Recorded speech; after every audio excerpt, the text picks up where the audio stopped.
say to a caller, because right now I'm seeing this a lot in Canada, and so some Americans, is that like, just with the COVID restrictions, like there's the volumes, but there's not a lot of appointment slots, right? And so people don't want to wait 3 weeks for the next appointment, right? So what do you suggest like that the front desk could say to be able to still book that patient that when your next slot is in the next 3 weeks? Okay, when I saw that initially, my big concern was you've got a bigger business issue than front desk, that you've got a 3-week waiting list. So my brain went to, are you too cheap? Are you understaffed? All these other bigger issues came to my head when I saw that, because I think there's a problem with the business. If that's, just because you've got a 3-week waiting list doesn't mean you're maximally profitable. Are these people want to see just the owner? Is there a problem with you don't have a process in place for these people to see other team members? Are they just waiting 3 weeks to see the main person? So there are bigger issues here, Rick. But I would always, again, what's their significant emotional event? What are they calling for? What's the big problem? And then if it is a 3-week wait, I would be really encouraging the therapist to try and get on the phone to this person before then. I'd be wanting to build a relationship. Look, I get it's 3 weeks at the moment, but I'll get my therapist to give you a call, and they can have a chat about what we can do in the meantime, just to make sure you're okay. So, is that a telehealth conversion straight away to someone else? Yeah. And I know there's COVID issues, and Lorna, I get your point. COVID restrictions are causing bottlenecks, but that's, is there a solution to that? Can we do more telehealth? Can we get other people to do a screening consult, give them some home things before they make it for their initial consult? Is there a business change? I love you just talked about, Paul, because like when I see the clinics are killing it, and then just like most clinics are just like, well, yeah, we got 3 wait lists, right? But the bigger clinics are taking advantage of this. Like, you know what? They're actually opening up slots, meaning like they're opening on 7 days a week. They open on the Sundays, they open on Saturdays, they open from 7 to 6 to 8, 2 shifts a day, Yep. Max, right? And they're still doing telehealth. So I don't think if you run it like in the past where you blame the bottleneck, you blame COVID, there's other clinics that are doing complete opposite. They're actually opening up capacity. And it might be a different model. It's time to recruit. But you see it with specialists. If you have to wait 6 months to see an orthopedic surgeon, that guy's got a limitation on his or girl has got a limitation on their income. There's only so many people they can see. They've got a problem with their model. Yeah. Yeah, and which actually is the next question, is that if someone has if a caller calls and they're you sense that they have anxiety about COVID, right? Because it's just a real thing that's happening right now. What would you say in that scenario? What would you say, Rick, if your grandmother called and she had a back problem and she was also nervous about COVID? It's the relationship. It's scary, isn't it, Rick, at the moment? But we're doing this at the moment. We've got these things in place. It's the relationship. It's not just COVID that makes people scared to come to a therapist. It's everything about the experience might make them scared. COVID is just one of the reasons why they might be scared. But think about the risks that someone takes when they come to your practice.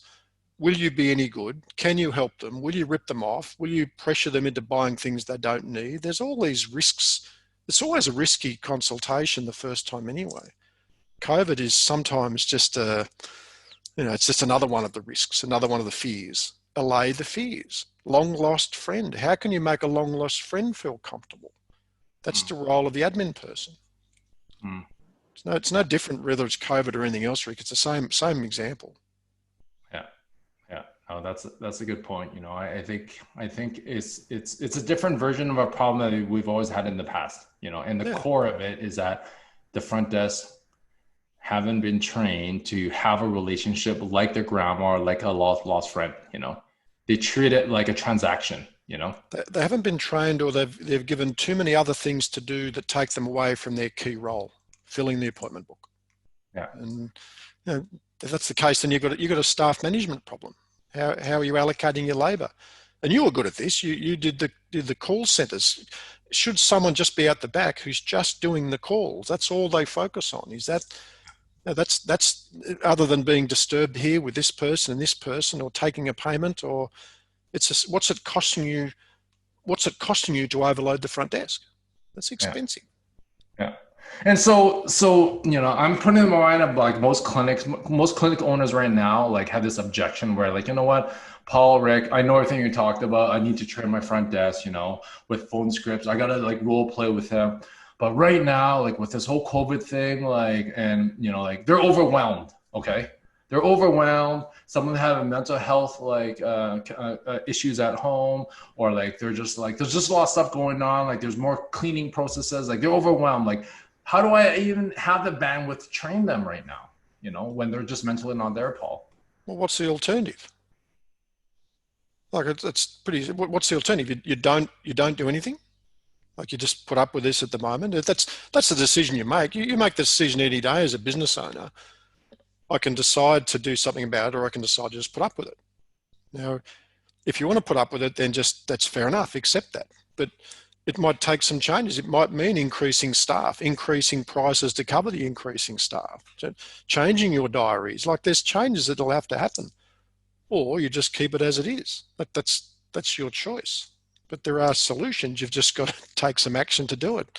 Training, allocation of labor.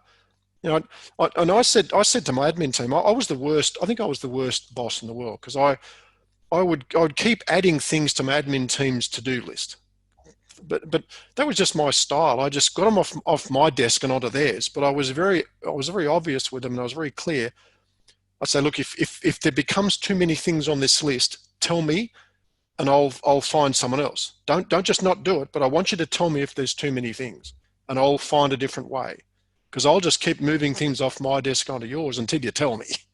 But I wanted them to tell me if there was too much. That's the deal. Don't keep overloading them, expecting that to be a bottomless pit. There's a time where they won't be able to tolerate anymore, or they're not doing what you want them to do, and it's costing you at the patient service level. Change the business. Oh my God, I love that. That was so awesome. Like you could wait and watch your clinic fall apart, or you could do something about it, right? You could wait for the 3 week wait list, or you could do something to handle that demand because someone else is going to do something about it, right? You could wait to not treat your like receptionist or your team because you're losing a boatload of like these phone calls. Or you could do something about it now, which might include hiring someone new, or or adding more hours, But the choice is really up to you. Okay. The owners will say it all the time, I haven't got time for the admin team to spend that long on the phone. But what's it costing you not to have that conversation? Like by not having the manpower or the time for them to develop that relationship, what's that meaning in terms of dropping off of numbers? And it's easy for you and I to sit in our golden chairs and say, this is what you've got to do. But if you know your numbers, I know a client, Rick, who's got a full-time concierge. It's a meter and greeter. The person is that's their job, is to meet the person, greet the person, make the new person feel special. That's their job. Then they've worked out it's viable for them to do that. Yeah, I love that. Yes. Paul. People are not coming to your practice to get rid of pain. I'll tell you right now, they're not. That's not why they're there. They're there because it's causing something. It's impacting some part of their life. What's the significant emotional event? Find that, you've got a client for life.